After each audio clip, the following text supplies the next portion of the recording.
Assalamualaikum warahmatullahi wabarakatuh. Di sini kita sekarang akan membahas tentang proses atau mekanisme yang terjadi pada sel. Itu ada 3 jenis yang kita akan bahas, yaitu transportasi sel, sintesis protein, dan reproduksi sel. Yang pertama yaitu transportasi sel. Di sini kita diingatkan kembali tentang fungsi membran sel. Dan membran sel sendiri yaitu bagian terluar dari protoplasma atau sel, berfungsi mengatur transportasi zat, baik itu zat padat, zat cair, ataupun zat gas yang masuk atau yang keluar dari sel. Transportasi sel ini ada 2 jenis, yaitu transportasi pasif dan transport aktif. Kalau transport pasif meliputi difusi terfasilitasi, dan osmosis. Transport aktif meliputi pompa ion natrium kalium, kotranspor, dan endositosis serta eksositosis. Lalu yang pertama mengenai transport pasif, yaitu transport yang tidak memerlukan energi. Ini berlangsung karena adanya perbedaan konsentrasi antara zat pelarut atau zat terlarut yang berpindah dari konsentrasi tinggi ke konsentrasi rendah.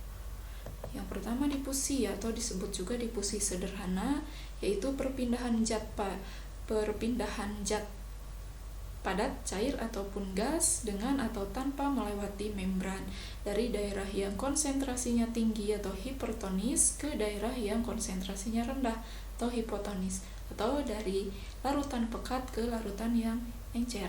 Akibat perpindahan ini konsentrasi zat menjadi sama atau isotonis. Yang kedua, difusi terfasilitasi, yaitu difusi yang memerlukan bantuan protein spesifik dalam bentuk saluran protein dan protein transport. Ini gambarnya difusi sederhana.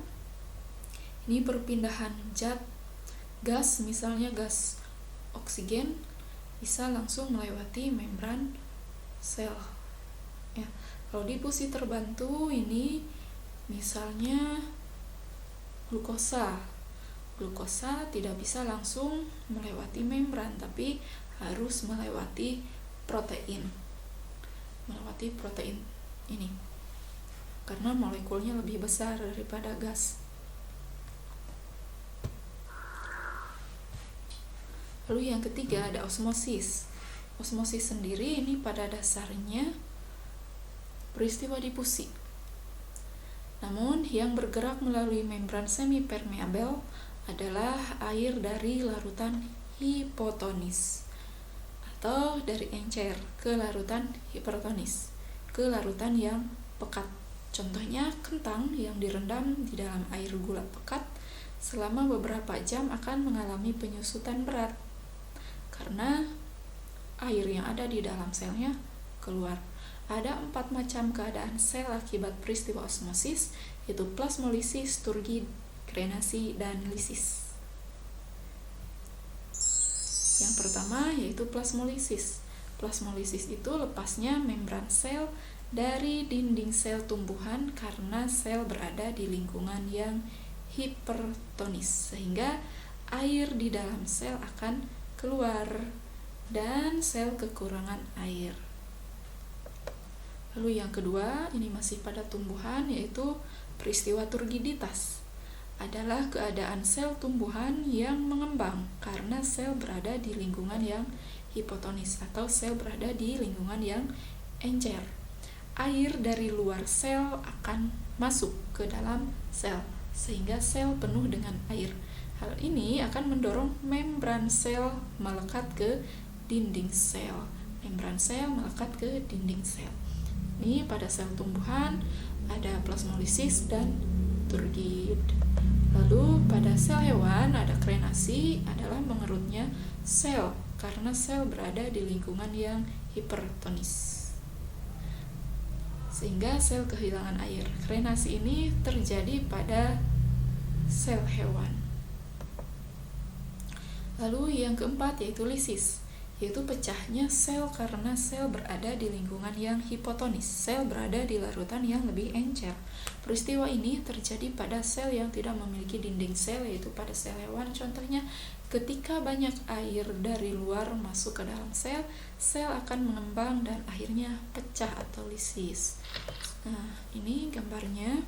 Pada larutan hipotonis, pada sel hewan, air masuk ke dalam sel, air dari luar sel masuk ke dalam sel yang mengakibatkan lisisnya sel. Ini pada sel hewan.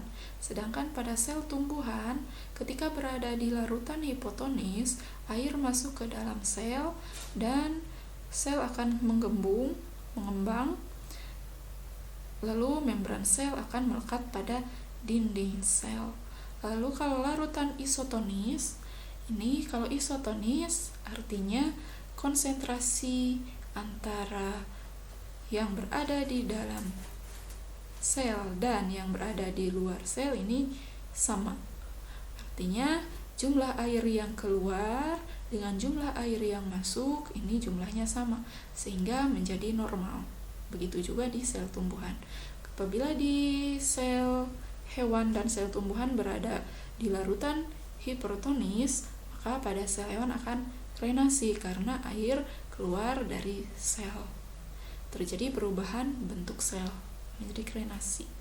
Lalu kalau pada sel tumbuhan, apabila berada di larutan hipertonis, maka air juga akan keluar dari sel sehingga membran sel akan terlepas dari dinding sel, dan ini disebut sebagai peristiwa plasmolisis. Lalu transport aktif, ini transport yang memerlukan energi karena pergerakannya melawan gradien konsentrasi. Kalau transport pasif, ini gerakannya dari pekat ke dari konsentrasi tinggi ke konsentrasi rendah. Kalau transport aktif ini memerlukan energi karena melawan gradien konsentrasi, misalnya pompa ion natrium dan kalium. Merupakan gerakan pompaan ion K+ ke dalam sel dan ion natrium keluar sel. Konsentrasi ion natrium di dalam sel harus lebih rendah daripada di luar sel, sedangkan konsentrasi ion K+ di dalam sel harus lebih tinggi daripada di luar sel. Memasukkan ion K+ dan mengeluarkan ion natrium harus melawan gradien konsentrasi, sehingga dibutuhkan sejumlah ATP dan bantuan protein integral pada membran sel.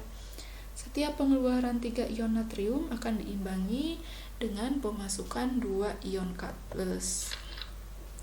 Ini adalah mekanisme pompa ion natrium dan kalium. Sitoplasma berarti ini di dalam sel dan ini di luar sel. Natrium harus lebih rendah, sedangkan kalium harus tinggi. Ketika protein integral ini bukaannya ke sitoplasma, maka akan mengikat natrium. 3 natrium diikat oleh protein. Selanjutnya ada ATP yang melepaskan fosfatnya. Fosfat menempel di protein, sedangkan ATP-nya berubah menjadi ADP karena kehilangan P1. Setelah fosfat menempel di protein, maka bukaannya akan berubah menjadi ke luar sel, sehingga natrium akan terlepas dari protein. Setelah natrium terlepas dari protein, maka kalium akan diikat oleh protein. Setelah kalium diikat oleh protein, maka fosfat akan terlepas dari protein. Setelah fosfat terlepas dari protein, maka bukaan protein akan berubah ke dalam sel. Selanjutnya kalium akan masuk ke dalam sel. Begitu juga selanjutnya itu di sini akan mengikat natrium, dan begitu seterusnya.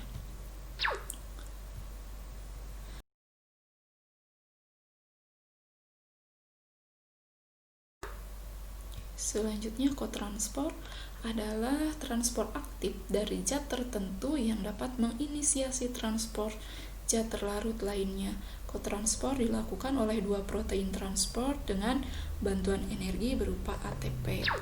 ATP sendiri diproduksi di mitokondria. Yang ketiga ada endositosis dan eksositosis.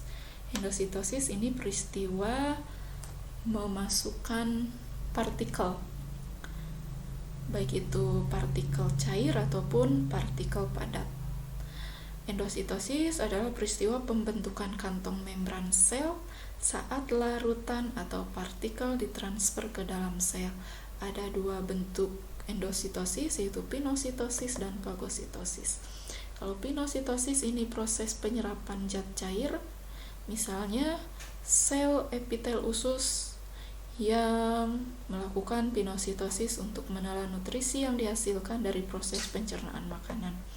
Sedangkan fagositosis yaitu proses memasukkan atau memakan benda padat ke dalam sel, misalnya sel darah putih yang memakan bakteri.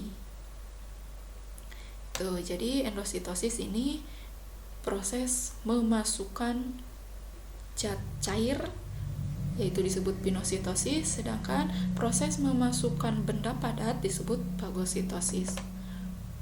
Selanjutnya ada eksositosis, kebalikan dengan endositosis. Kalau eksositosis ini proses pengeluaran zat dari dalam sel ke luar sel. Pada eksositosis, sekret terbungkus dalam kantong membran atau vesikula yang selanjutnya melebar dan pecah ke membran sel. Eksositosis terjadi pada beberapa sel kelenjar atau sel sekresi. Ini gambarnya. Pada endositosis, proses memasukkan zat ke dalam sel. Sedangkan eksositosis proses pengeluaran zat ke luar sel.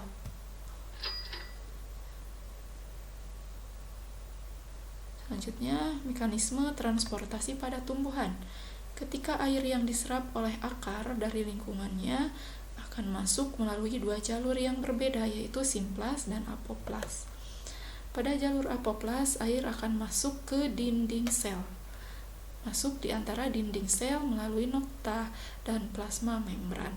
Air yang bergerak melewati jalur ini hampir tidak memiliki hambatan, namun akan berhenti ketika telah mencapai endodermis karena ada lapisan pita Kaspari. Sedangkan pada jalur simplas, air melewati bagian dalam dari sel atau sitoplasma, bergerak dari sel yang satu ke sel yang lainnya melalui plasmodesmata. Kecepatan air yang melalui jalur simplas ini lebih rendah dibanding jalur apoplas karena hambatan dalam sitoplasma 4 kali lebih besar daripada dinding sel. Karena di dalam sitoplasma ini banyak mengandung organel sel. Beda di antara dinding sel. Kalau di antara dinding sel ini tidak ada organel sel, sehingga jalurnya hampir tidak ada hambatan, hanya di endodermis saja yang ada pita Kasparinya. Selanjutnya ini gambarnya, gambar mekanisme transportasi pada tumbuhan. Air yang masuk ke rambut akar ada yang masuk melalui ruang antar dinding sel, ini ke ruang antar dinding sel sampai ke endodermis, terhambat oleh pita Kaspari sehingga dilanjutkan dengan simplas di endodermis, selanjutnya baru sampai ke xilem.